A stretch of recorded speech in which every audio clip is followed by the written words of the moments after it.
Good morning. It's February 7th. Welcome back to BWN. I'm Kate Zelkowitz here with our first episode of this spring semester. Thanks for tuning in. In this episode, we're bringing you the latest updates from MCLA and our community. From significant developments in higher education to exciting sports victories and cultural exhibitions, we're following the evolving landscape of our campus and beyond.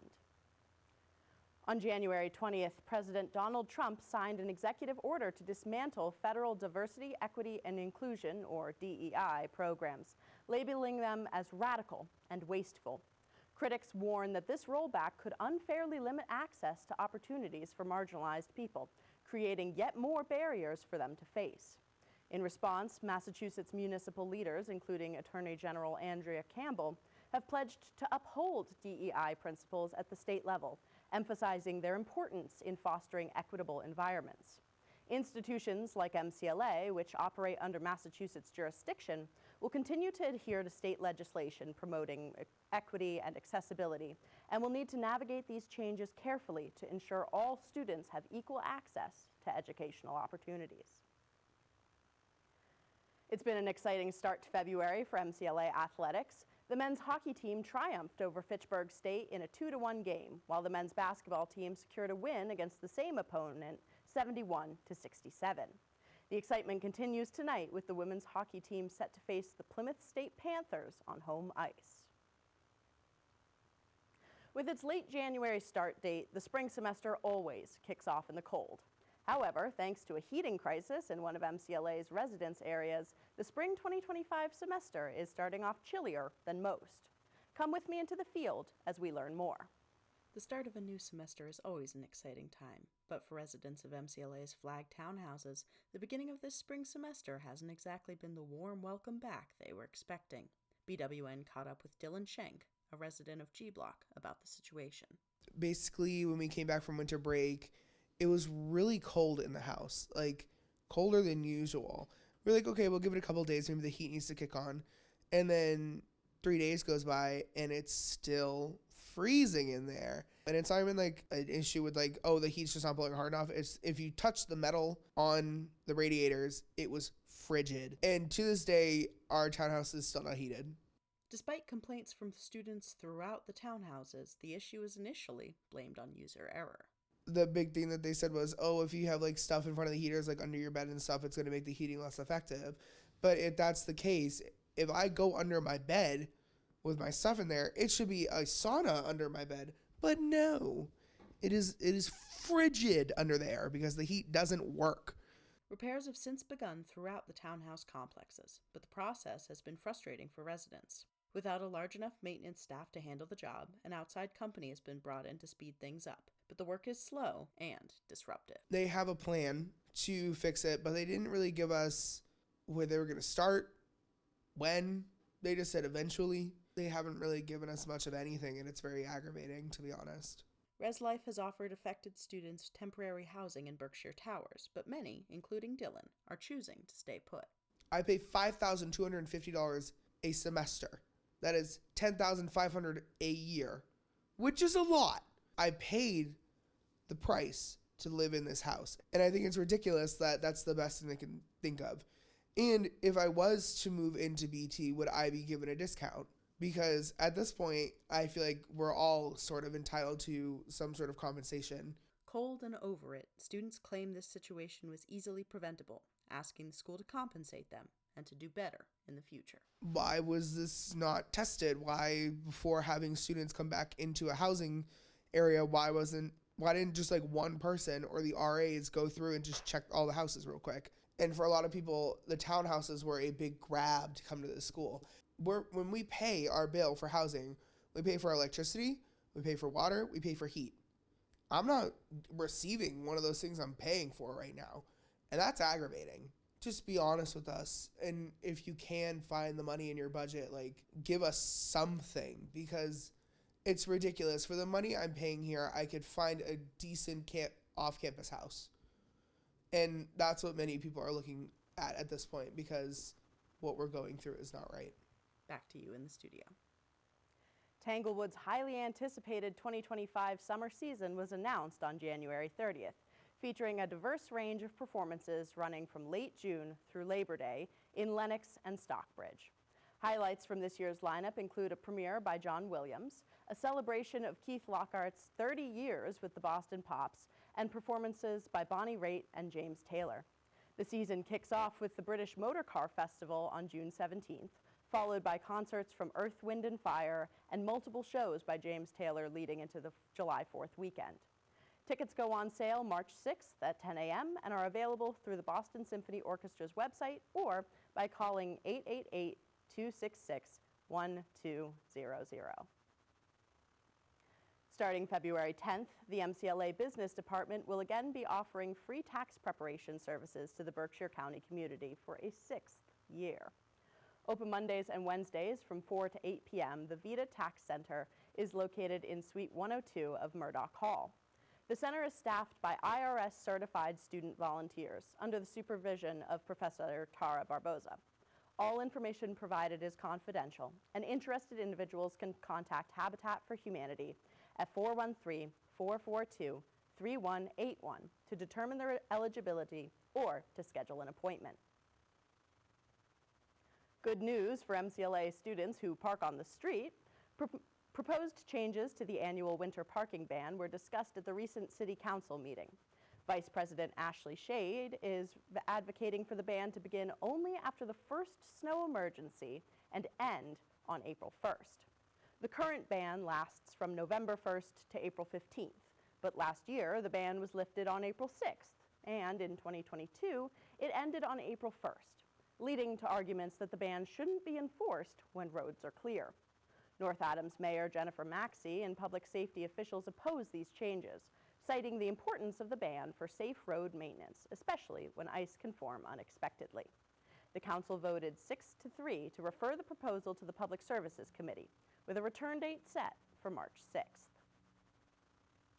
MCLA has been abuzz following the college's announcement in late January about a new arts center being built on campus.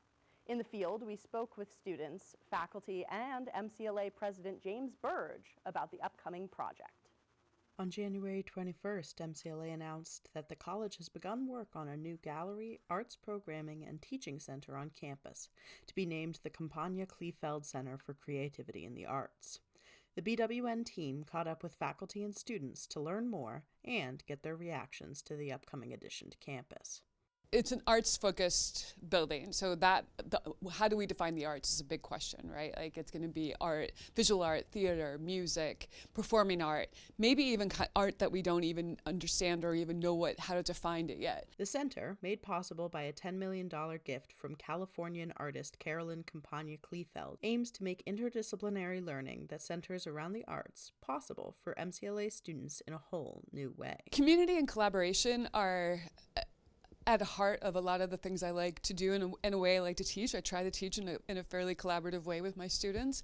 And I'm looking forward to seeing how that kind of approach of community and collaboration can be more cross-disciplinary. We talk a lot about interdisciplinary work, but it's sometimes really hard to do that work. And I'm hopeful that this center is going to make it a little bit easier for me to say work with someone in the sciences or work with someone in history and English. The BWN team sat down with MCLA President James Burge for an exclusive interview about the project earlier this week. He says the idea for the center came from an ongoing conversation within the college about expanding the idea of creativity. This gift from Carolyn Kleefeld aligns really nicely with that as we think about what is it about MCLA that makes us different than other institutions. And this center allows us to do some things that we can't do right now. So for example, it's going to allow us to think about bringing in visiting artists, including Carolyn Kleefeld, who's an artist, but other visiting artists to curate shows or installations in the facility. It allows us to teach classes on arts and arts management and other visual arts programs. It's a place for us to gather. We want it to be a vibrant place where more faculty, staff, and students and community members can gather. So it lets us do a couple of things that make us a little different than other institutions. The Campagna Kleefeld Center will be located on MCLA's campus, replacing some older buildings. So there's those two buildings on the corner of Porter Street where one of them is the Fine and Performing Arts offices and the other one has interdisciplinary study. Faculty have offices there, and I think modern language are in the other ones. The college identified that space as a place that's available to do some very needed upgrade, but also then to get this new building. So the other kind of benefit of it being in that space is that it's right across the street from the Church Street Center, which is where a lot of our musical productions and musical activities happen. It's also kind of like one of the entryways to the campus. You know, as you're coming up Church Street, I think that building's going to have the opportunity to be a presence, or similarly to Murdoch Hall, how that has a presence. I think this building will have a presence too. President Burge says the needs of faculty and students have been central to the planning of the center. So last September, representatives of the donor were here on campus for 3 days, and so they met with faculty, staff, and students. We met with community partners as well as the executive staff. We met with an architect team. And so everybody involved in those meetings had some input to what the design would look like. So that's kind of that first phase of design. The second phase is what I imagine we'll do in the near future. We're still trying to figure out what the building's going to look like, how it's going to be sited. But eventually, when we think about how do we want the facility to serve the mission of the institution in the community around us, my vision is that we'd have an advisory council of campus and community people, a small group that would kind of help us think through not just the startup of this facility, but what does it look like in 5 years? What does it look like in 10 years? What can we do that we haven't thought about doing already that this facility allows us? I think the more people we have involved in thinking about how to best use the facility lets us think more creatively around what we could do in the future. However, not everyone on campus shares his optimism about the new center. We spoke with Isaiah, a junior at MCLA who's concerned by the undertaking. I'm feeling very pessimistic about it just because I don't think it was a good idea to accept the money. I feel like, we have far more important things that are affecting the students. We have, equipment around campus, whether it's with the departments or elevators, whatnot, that need and should be upgraded. And they are being put to the wayside, being put to the back burner for something that I can't think of anybody who asked or demanded for this to be put in place. Isaiah isn't alone, as many students, along with some staff and faculty, have voiced their concerns that the college is pursuing this project now. We brought these concerns to President Burge in our interview. Here's his response. Sure. Well, I think now is the right time to do it. We have a vibrant creative economy here in the Berkshires. We want to be contributors to that. And so from that perspective, this is the right time to have a facility like this. I think this facility helps us recruit more students, particularly to fine and performing arts programs. And so we want to do whatever we can to add to the volume of students that we have here. We've recently added hockey programs. We've added a nursing and rad tech program. And so we'll always look at opportunities to think about how do we leverage the opportunity for recruiting more students. This facility lets us do that. I think it's also the case that, we have a really wonderful facility in the Feigenbaum Center for Science and Innovation. It's an important thing for us because that helped drive enrollment for us years ago. There should be a balance with an equally as appealing and important facility for visual arts, I should say.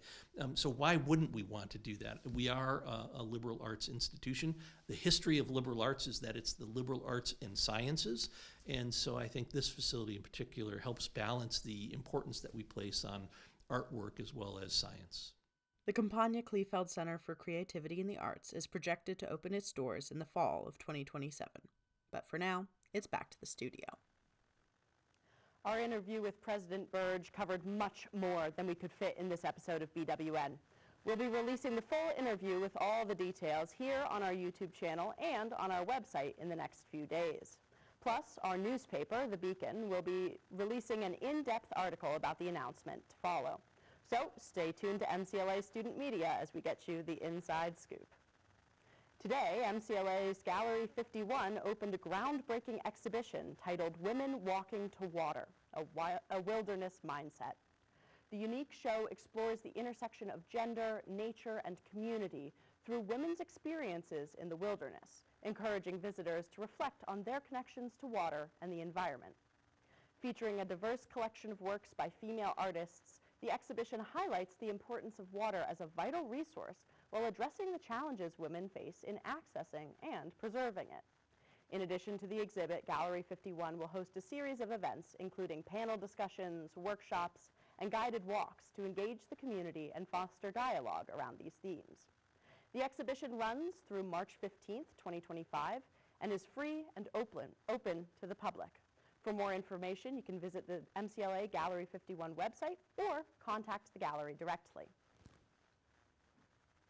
Governor Maura Healey has filed the BRIGHT Act, a comprehensive bill aimed at modernizing public higher education in Massachusetts.